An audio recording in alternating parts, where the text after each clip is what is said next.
Matariki and I have been speaking a lot about what it means to be. One of the things that's been really interesting for us to think about is the differences between Aotearoa and Turtle Island, and perhaps the similarities, right? There's different cultural contexts, but some of this stuff is just universal, right? Learning how to be again. Yeah, totally. We've heard a lot today, especially from the Kaumatua Oran Lions earlier today, about our disconnection from the earth and our disconnection from each other. And so we're living in this anomaly right now for the last 500 years. And we talk about this timeline where you start with time immemorial, and you think of this timeline curving, curling like this, and then we finally get to this point here, and this is the last 500 years. And this is all, and this is reality, like being in tune with the land, and then here we are in this anomaly of being disconnected, so much so that how we relate to each other is that transactional way, no matter where we are on Earth. And I think as Indigenous people, one of our biggest challenges is to decolonize ourselves. Actually, for all people, we have to decolonize ourselves. And what does that mean? To re-indigenize or to indigenize ourselves. I think that's a big part of our conversation today. Yes. It's such an important part, especially because, you know, in Aotearoa, you have the Maori, right, that are the indigenous folks of the entire nation. How many people are in Aotearoa? Like 5 million. 5 million. 5 So you have 10 million people in Los Angeles County alone. Right? So there's a huge difference there in terms of like the diversity of tribal nations on these lands. But not only that, we also have an incredibly diverse diaspora here, right? Like some of the things that we talked about earlier. There are people on these lands who are here because they were kidnapped from their homelands in Africa. There are people on these lands that are here because of war, right, and forced migration. There are people who came here perhaps somewhat voluntarily, though through economic need and such. So there are people here for lots of different reasons, and people have varying accesses to their lineage and to their roots. Some people here know 10, 12 generations back where their people are from. Other people might know 1 or 2 generations back where people lived, right? Like they're here in Oakland now, their family was in Louisiana before, and that's about it in terms of access to information. And without having to compromise your privacy and get your 23andMe done, there's really not a lot that some families can do, especially Black families here on these lands. So when we talk about learning how to re-indigenize in this context, it's slightly different when it comes to especially the African diaspora, but so many others in terms of being able to reach back. So what else is there? Like, what is another way of thinking about this aside from my people came from exactly these lands and these are the practices from those lands? There's a couple of ways that I like to think about this. One is to center into your body.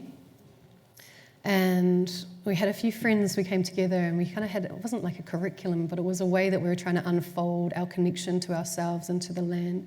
And we focused first on the breath in the body and clearing the breath and deepening the breath. And then we focused on what we're putting into the body and looking at our water and understanding where our water actually came from, not just from the tap, but where is your water coming from? I think all of us should inquire and look at that, because whatever we're ingesting, you are what you eat, you are what you drink. Learn about that. Understand the infrastructure that's around us and your food, especially. Where is our food coming from? How do we feed ourselves well? How do we feed our children well? How do we understand that? Because you are what you eat. And if you grow your own food, you can feel that. You're eating the food from the land that you live on, you become closer and closer to that land biologically. You know, you become part of the land. And so learning that and focusing on that and uplifting that as much as we can. We vote with your dollar or whatever it is, but we try and do that. And then you go further and you look at your family, your whānau, and how is your whānau being nurtured? What are we raising ourselves on? You look at the information we're gathering, what we're talking to each other about, how we frame our ideas, how we treat each other, how we speak to each other, all of those things, everything you do, everything you practice is your values. They are demonstrations and descriptions of your values. And so it gets hard because, of course, we have to work to survive in this capitalist society. And I'm sure there's people here that are doing work that they would rather not be doing.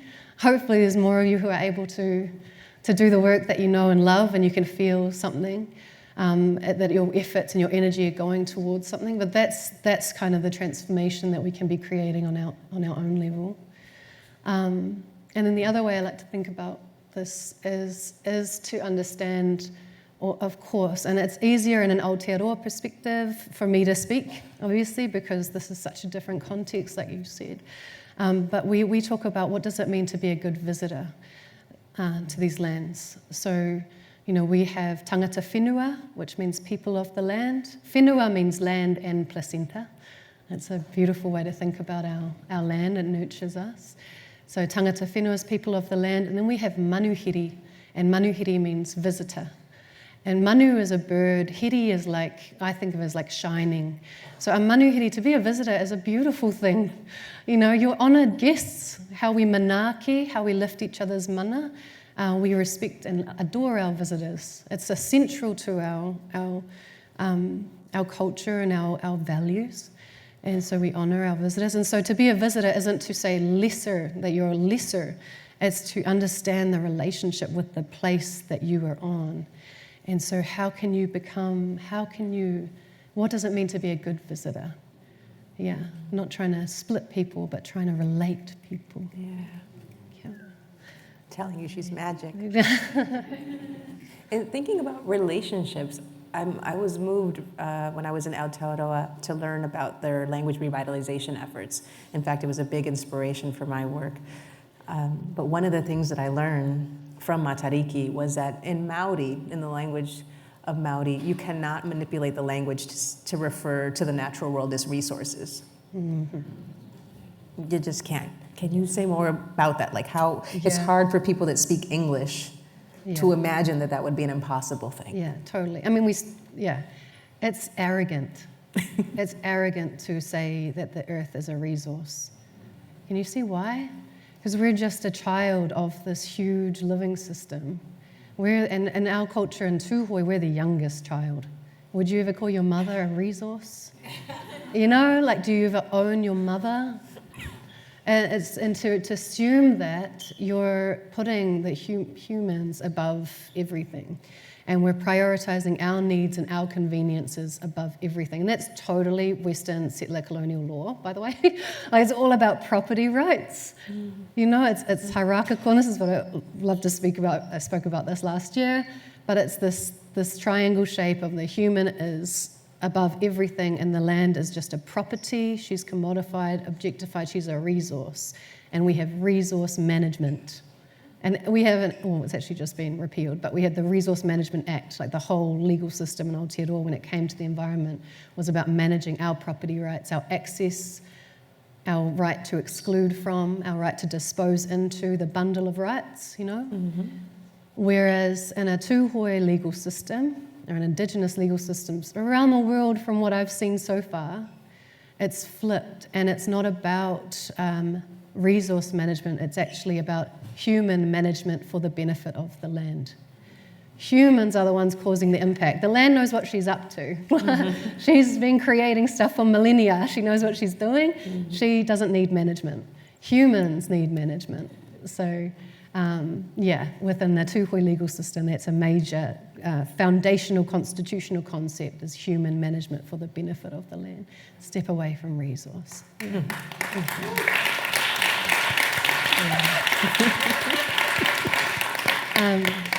And just wanted to add as well, human resource.